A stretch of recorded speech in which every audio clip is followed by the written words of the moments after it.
Hey YouTube, welcome back to UniX TCG, and today we're doing another Set 2 primer. Set 2 has its pre-releases in just about a week, and so yeah, we need to finish up Set 2. That's pretty much all there is to it. So, with that being said, just want to thank you guys once again for your support. You guys make the world around here go round. And if you'd like to join UniX fam, all you gotta do is go down, hit that like button, hit the subscribe button, hit the notification button so you don't miss a beat, and then comment so your thoughts can be heard, talk to, get a forum going, maybe join the Discord, link will be in the description, and we will get it rolling. So, just want to say in the beginning instead of the end this time, if you were looking for a place to pre-order future One Piece products such as starter decks, boxes, cases, or you are looking for a place where you can potentially buy singles either now or when future sets come out, or sell your collections, yeah, all you gotta do is go down the link, click on that Mystic TCG link, use the affiliate code WORSTGEN in order to get 15% off of your orders from the site. But yeah, there's plenty of stuff you can do. I'll roll the little clip at the end so you guys can see that. And let's jump into Ivankov, the new wave for blue, starting next set. All right, let's get it. So basically, with Ivankov, you're gonna be playing a list that a lot of people aren't used to yet. Blue has already kind of had some incentive for getting low on hand, but Ivankov is going to take it to the next level with a whole lot of cycling and a whole lot of just... it's just weird to explain, so let's get into it. The first card we're going to talk about is the Ivankov Leader. So basically, of course, 5k stats, 5 life, basic. End of your turn, if you have 0 cards in hand, draw 2 cards. This seems very weird. Essentially, if you guys are Dragon Ball players as well, you guys should know, like, it's kind of like a future Gohan, or not future Gohan, Gohan from Dragon Ball Super. You're going to replenish your hand if it's incredibly low. So, not really too much to say about this card, and it doesn't even make sense without seeing the rest of the leader, or the rest of the deck. The tags are Impel Down and Revolutionary Army, so let's actually just continue. So, now we've got Buggy in what looks to be one of the coolest arts you could find for this guy.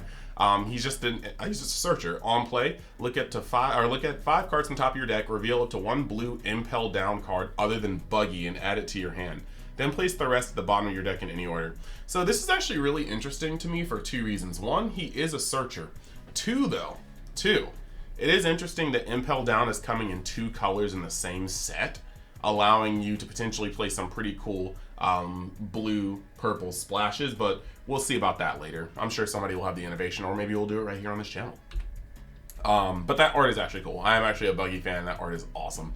Next, we have got Inazuma. So basically, counter plus 1k, 5k, 4 cost card. If you have 1 or less card in hand, this character gains plus 2k power and is a blocker. So this could be a 7k blocker, which is actually ridiculous. There's got to be some trade-off for not having that many cards in hand, and this is one of them.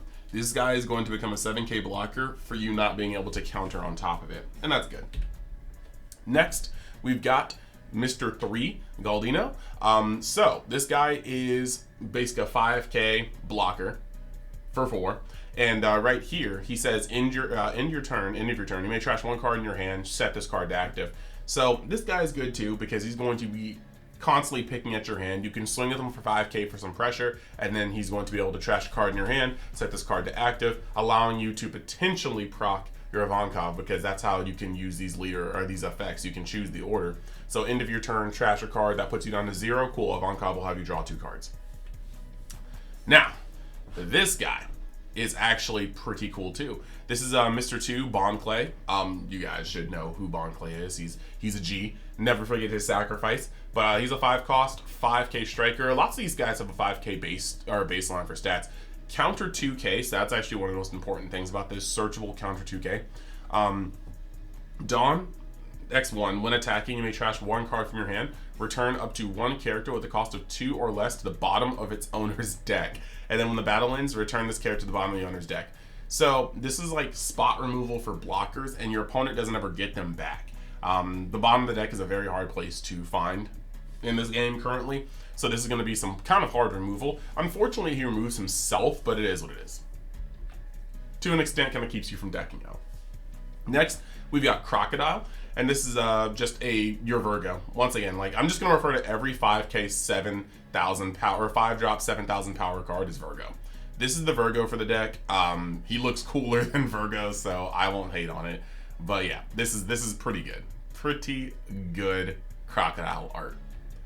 Now, you got the essential one of two boss cards for the deck. This is Luffy, Monkey D. Luffy, Impel Down Monkey D. Luffy.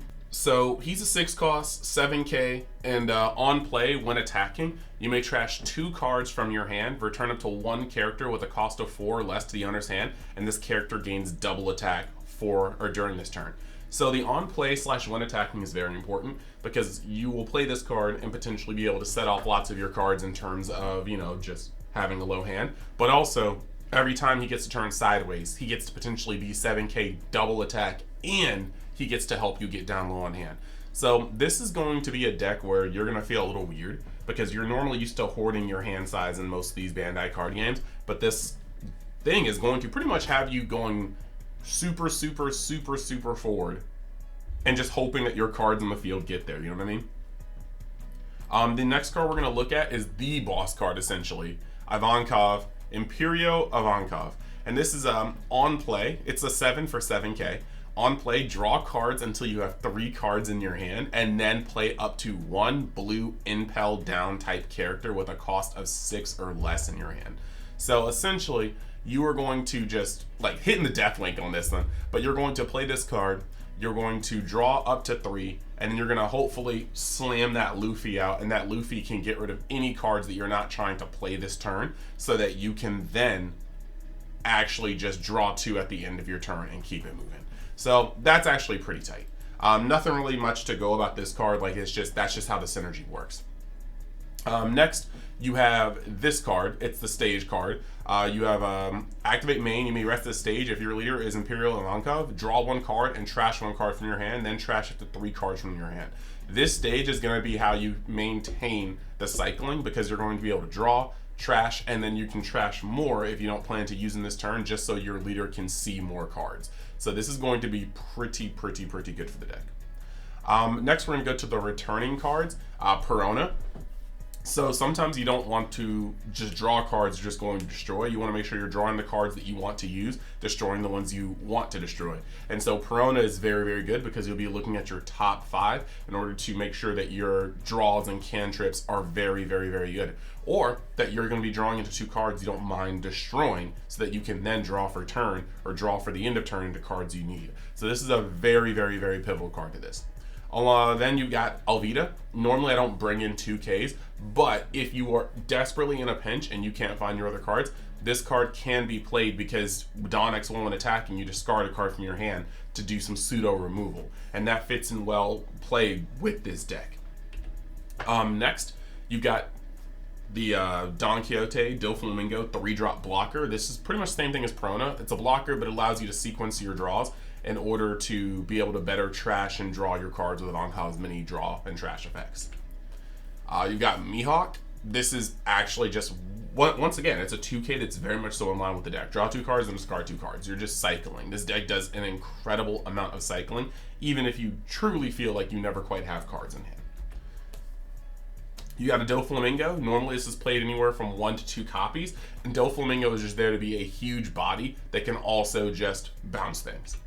Then you're normally playing 2 Mihawk-ish, and most lists do, and once again, he's just your top end, and he's able to just blow or put cards at the bottom of the deck. The thing about Doflamingo and Mihawk is if you want to use them, you use them. If you don't, you just trash them. They are just, any card in this deck is almost expendable. You draw it, you trash it, you draw it, you play it. It's how it goes. It's really weird because until I can show you some gameplay on Ivankov, there's no real way to describe its flow. It plays differently than pretty much any deck in this game so far. Now we're gonna go over to underused, and that is going to be Boa Hancock.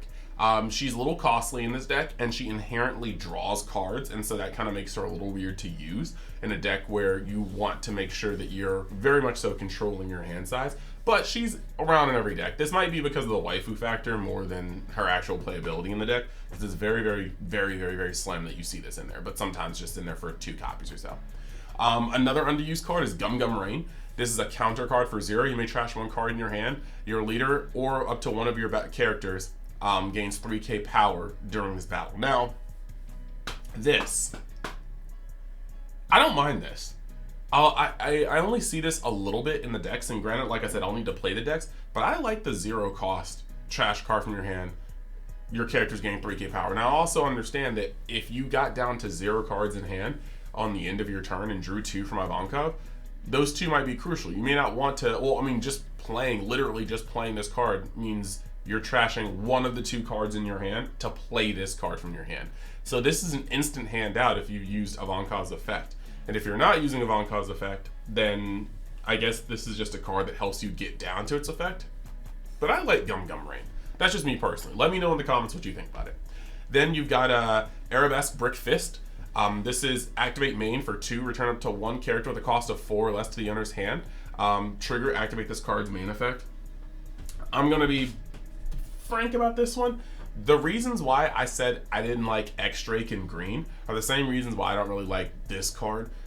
X-Drake is a body that destroys 4k or 4 costs or less, but for the most part, unless you're facing Doflamingo, that 4 might as well just be 3. You're just destroying 3 or costs or less that are rested, but you're adding a massive body. In this case, yeah, this maybe will change itself in this set. I've already gone over quite a few 4 costs in this list alone, but it's weird. In this particular, like in set 1, there aren't a lot of valuable 4 costs for the most part outside of blue. But hey, set 2, very much they're changing these things. Actually, it actually really is changing these things. So I can see this being a much better card. I have to take it back. I just thinking about these set 2 videos I've already done, I think this works.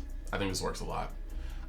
Let's move over to the next one. We've got Deathwink. And this is going to be the last card on our docket. Deathwink is a counter for 3 that's very costly. When your leader and up to one of your characters gains 6k power during this battle, then draw cards until you have 2 cards in hand. So this is actually pretty cool because depending on the sequence, like you can put a 2k and combo out of an attack, then Deathlink and combo out of a huge attack, then draw 2 more cards and be sitting there, and you may just have, you know, more 2ks in hand as long as you don't draw extras. But I can easily see this getting clogged in your hand. If you used 8k or 8 Dawn worth of cards on your turn, and then you just drew 2, and one of them's Deathlink, Deathlink's instantaneously dead. So I can see why this is fringe, because a lot of your cards are kind of thickish. 4 costs, if you play 2 4 costs, you can't play this card. If you play Ivankov and a 1 cost, you can't play this card. So I can see why this card is kind of fringe. It's a little rough to use. But with that being said, let's head over to the closing. All right, so there we go. Ivankov, like I said, it plays differently than any leader. You're going to be expending a lot of cards. It's going to reward you for, like, I'm going to say recklessly, but no, not recklessly. It's going to reward you for countering very, very early in the game to preserve your life. Just making sure that you get down to very, very low cards in hand, playing cards off the cuff, drawing cards. You're going to see a lot of your deck. When it comes to Ivankov, while you do have to build it differently, you can't necessarily rely on holding extras and certain bombs in your hand because it's not how the deck works. It's going to reward you for playing like fast and loose, and you're going to see a lot more of your deck because you're drawing for turn, and then if you're playing correctly after the first couple turns, you're going to be drawing 2 at the end of every turn. You're going to be playing your boss card and drawing up to 3 cards. You're going to be doing all these things and just constantly cycling. So when it comes to seeing your deck, this deck is going to do it better than most other decks in the game, and that's pretty interesting. But let me know if you're looking forward to Ivankov. We're going to be doing primers throughout the rest of the week. I'm going to actually try to get a lot of stuff done so that you can see them even while I'm in Dallas. You'll be able to have these videos coming out, so we will have no loss in uploads. And yeah, I hope you guys enjoy.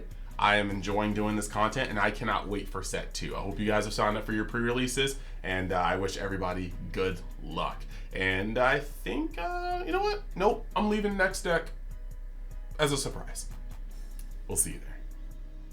So let's talk about our sponsor, Mystic TCG, your one-stop shop for all of your trading card game needs. On their site, you can buy or pre-order starter decks, boxes, even cases, as long as you try to give it about 3 to 4 months ahead of time for the pre-orders, because sometimes the product's a little too hot to keep on the shelves. If you want singles, you can go over to their TCG Player website, where you'll find nothing but product and great reviews. And if you even want to sell your collections, just hop on over to their Facebook page and message them directly, and you get a price worked out for you, best bang for your buck. And you know what? While you're here, let me throw you a little something extra. If you want 5% off of any purchases made on the site, make sure you use the link in the description or at checkout, use the code WORSTGEN. That'll be on the screen as well, and I hope you find something you like with Mystic TCG.